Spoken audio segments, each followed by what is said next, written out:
بسم اللہ الرحمن الرحیم۔ السلام علیکم معزز اور پیارے ناظرین اکرام، آج کی اس ویڈیو میں ہم سلطان محمود غزنوی کے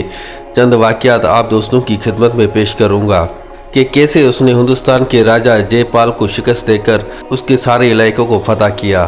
اور بھی بہت سارے حالات اور واقعات اس ویڈیو کی شکل میں آپ دوستوں کی خدمت میں پیش کروں گا۔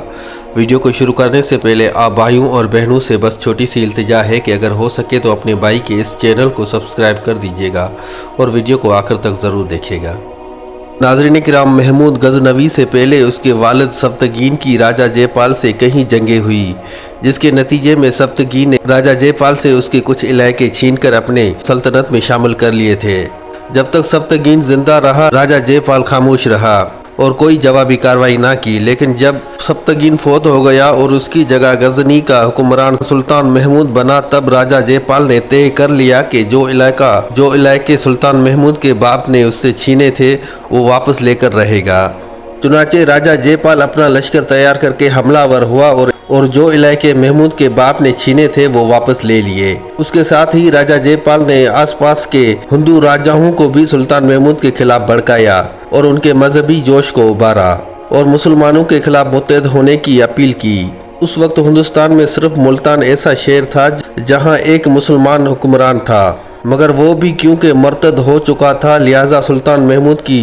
محمود کی بے نسبت اس کے تعلقات ہندوستان کے راجاؤں سے بہتر تھے۔ ہندوستان کے راجاؤں نے آپس میں رشتہ داری بھی قائم کر رکھی تھی، لہٰذا سلطان محمود کے مقابلے میں یہ متحد ہونے لگے تھے اور انہوں نے طے کر لیا تھا کہ مغرب کی طرف سے اگر کوئی مسلمان ان کے اوپر حملہ آور ہوا تو اسے ہندوستان میں پیش قدمی نہیں کرنے دیں گے۔ ادھر سلطان محمود غزنوی نے بھی طے کر لیا تھا کہ لوگوں کو اسلام کی دعوت دینے کے لیے ہندوستان کے بت قدوں پر ضرب لگانے کے لیے دریائے سندھ تک کے علاقوں پر قبضہ کرنا انتہائی ضروری ہے، تاکہ وہاں سے نکل کر وہ مشرقی علاقوں پر ضرب لگا سکے۔ گو اس کے باپ سپتگین نے راجہ جے پال سے پشاور کے علاوہ درائے خیبر سمیت کابل کا درمیانی علاقہ فتح کر لیا تھا،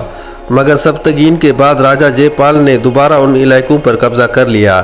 راجہ جے پال کا خیال تھا کہ سپتگین کے بعد اس کا بیٹا محمود غزنوی ایک کمزور حکمران ثابت ہوگا اور اس سے جنگ کرنے کی جرات نہیں کر پائے گا۔ حکمران بننے اور اپنی حالت مضبوط بنانے کے بعد سلطان محمود غزنوی نے برق رفتاری سے اپنے کام کی ابتدا کی۔ سردی اور برف باری کے موسم میں اپنے لشکر کے ساتھ وہ نکلا اور دریائے کابل کے مغرب کا علاقہ، جس میں جلال آباد بھی شامل ہے، اس کو فتح کر لیا۔ اس کے علاوہ اس نے ٹل اور بنوں پر بھی قبضہ کر لیا۔ ان علاقوں کو فتح کرنے کے بعد اب سلطان محمود غزنوی دریائے سندھ تک بغیر مزاحمت کے پہنچ سکتا تھا، تاہم پشاور شہر کے اوپر اب بھی راجہ جے پال کا ہی قبضہ تھا۔ سلطان محمود نے جب ان علاقوں کو فتح کر لیا، تب ہندوستان کا راجہ جے پال اس سے انتقام لینے کے لیے اٹھ کھڑا ہوا۔ اس نے ایک لشکر تیار کیا جس میں لگ بھگ 12,000 سے زائد گھوڑا سوار تھے، پیدل لشکر اس کے علاوہ تھا اور سینکڑوں جنگی ہاتھی بھی اس لشکر میں شامل تھے۔ اس کے علاوہ سلطان محمود پر حملہ آور ہونے کے لیے راجہ جے پال نے اپنے ہمسائے راجہ بھٹیا سے بھی مدد کی۔ اس طرح روز بروز اس کی جنگی طاقت میں اضافہ ہو رہا تھا۔ سلطان محمود غزنوی نے اس موقع پر بہترین حربہ استعمال کیا اور اس نے اپنے لشکر کے چھوٹے چھوٹے گروہ بنا کر انہیں حکم دیا کہ ہندوستان کے دوسرے راجاؤں کی طرف سے راجہ جے پال کو جو مدد پہنچ رہی ہے اس پر حملہ آور ہوں اور ان کا سارا سامان لوٹ کر اپنے قبضے میں لے لے۔ اس طرح ہندوستان کے دیگر راجاؤں سے جو بھی جنگی سامان یا خوراک کے ذخیرے راجہ جے پال کے لیے آتے تھے اور ان کے ساتھ جو مسلح دستے ہوتے تھے، سلطان محمود کے لشکری ان کے اوپر حملہ آور ہوتے اور مسلح دستوں کا خاتمہ کر دیتے، اور جو سامان راجہ جے پال کے لیے آتا ان کے اوپر قبضہ کر کے اپنے لشکر میں لے جاتے۔ اس طرح ہندوستان کے دوسرے راجاؤں کی طرف سے آنے والا سامان جب راجہ جے پال تک نہ پہنچ سکا تو اس کے پاس خوراک کی کمی ہونا شروع ہو گئی، لہٰذا اس نے طے کر لیا تھا کہ وہ سلطان محمود کے اوپر حملہ آور ہوگا اور اس سے مار بھگانے کے بعد ہی واپس جائے گا۔